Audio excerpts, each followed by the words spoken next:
خبر لہریہ کی بے خوف خواتین رپورٹرز پر مبنی فلم رائٹنگ ود فائر جو آسکرز تک پہنچی۔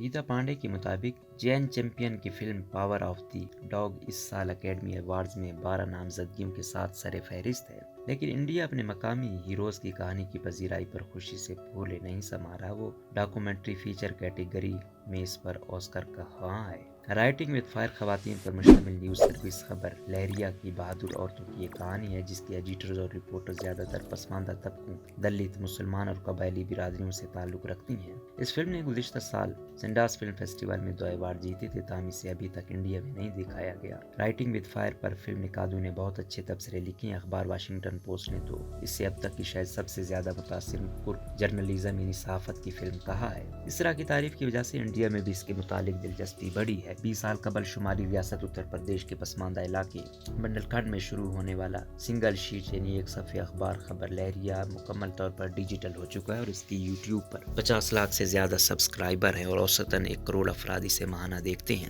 دستاویزی فلم پرنٹ سے ڈیجیٹل کی طرف اس تبدیلی کو دکھاتی ہے، جبکہ ساتھ ساتھ یہ مینیجنگ ایڈیٹر اور فلم کی سٹار میرا دیوی اور اس کی 2 رپورٹروں کو بھی فلم بند کرتی ہے جو اپنے نئے اسمارٹ فونز کو ان باکس کر رہی ہیں، یعنی ڈبے سے نکالنا، نئی ٹیکنالوجی کا استعمال سیکھ رہی ہیں اور اپنے گھروں اور کمیونٹیوں میں روایت کو چیلنج کر رہی ہیں۔ ہندی کی مقامی دیہی زبانوں میں تیار کی جانے والی خبروں میں خبر لہریہ دیہی ترقی، کسانوں کی خودکشیاں، بدعنوانی، خواتین کے خلاف جرائم اور پانی کی قلت جیسے مسائل اجاگر کرتا ہے، اور یہ وہ مسائل ہیں جو مقامی طور پر تو بہت اہم ہیں لیکن مرکزی دھارے کے میڈیا میں بہت کم جگہ پاتے ہیں۔ اس نیوز سروس میں کام کرنے والے صحافیوں میں ایک سابق چائلڈ مائنر، کئی چھوٹی عمر کی دلہنیں اور بدسلوکی اور گھریلو تشدد سے بچ جانے والی مقامی خواتین شامل ہیں جنہوں نے طبقاتی، صنفی اور ذات پات کے امتیاز کا سامنا کیا ہے، اور ان میں سے کئی ایک اب بھی اس کا سامنا کر رہی ہیں، اور جو کہانیاں وہ سناتی ہیں وہ اکثر ان کے ذاتی مشاہدات اور تجربات سے لی جاتی ہیں۔ ایک ایسے وقت میں جب انڈیا میں صحافت میں بہت سے لوگ آ گئے اور کئی بڑے صحافی بلا شبہ حکومتی لائن لے رہے ہیں،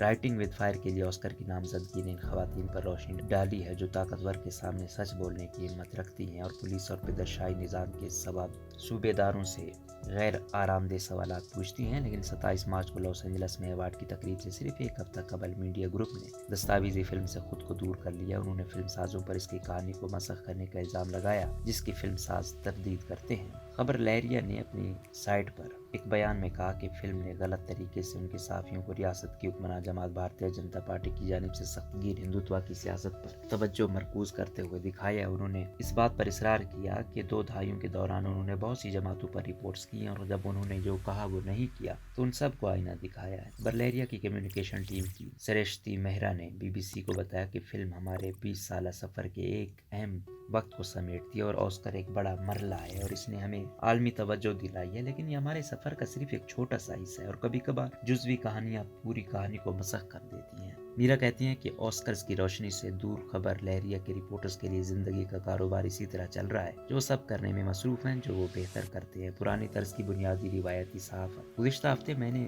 میرا اور سینئر رپورٹرز نازنین رضوی کے ساتھ سفر کیا۔ وہ بار بار بجلی کی بندش کی شکایت کے تحقیقات کے لیے ریاست کے دارالحکومت لکھنؤ سے 200 کلومیٹر دور ایک گاؤں گئی تھیں۔ یہ گاؤں ان کے دریا کے کنارے واقع قصبہ بندا کے دفتر سے بھی تقریباً 50 کلومیٹر تھا۔ 2 دن پہلے میرا کو گاؤں سے کسی کا فون آیا تھا جس میں بجلی کی خرابی کی شکایت کی گئی تھی۔ انہوں نے اس کے متعلق ٹویٹ کیا اور چند منٹوں میں حکام نے اس پر رد عمل دیا۔ حالانکہ بجلی بحال کرنے میں بھی پھر بھی 24 گھنٹے لگے، لیکن بجلی دوبارہ چلی گئی، لہٰذا ٹیم نے یہ جاننے کے لیے وہاں جانے کا فیصلہ کیا کہ بجلی کے بار بار جانے کی وجہ کیا ہے۔ درجہ حرارت 37 سیلسیس کے ارد گرد منڈلا رہا ہے اور جب میرا اور نازنی گاؤں میں پہنچی تو پریشان رہائشیوں نے انہیں گھیر لیا۔ وہی سوچ رہے تھے کہ وہ اتنی زیادہ گرمی میں بجلی کے بغیر کیسے رہیں گی۔ ایک دیہاتی لالا رام نے انہیں بتایا کہ میرا کو فون انہوں نے کیا تھا۔ انہوں نے کہا کہ اہلکار ہماری بات نہیں سنتے اور کوئی دوسرا میڈیا کبھی ہم سے بات کرنے نہیں آتا، لیکن میرا اور نازنی کے لیے اہم کہانی ہے جنہیں رپورٹ کیا جانا چاہیے۔ میرا نے کہا کہ ہم بھی دیہاتوں میں رہتے ہیں اور اس طرح کے مسائل کا سامنا کرتے ہیں، لیکن مین سٹریم مرکزی دھارے کے میڈیا کو ہمارے مسائل بہت چھوٹے لگتے ہیں۔ انہوں نے کہا کہ ہم خود ہی اپنے لیے آواز اٹھاتے ہیں کیونکہ کوئی دوسرا نہیں اٹھاتا۔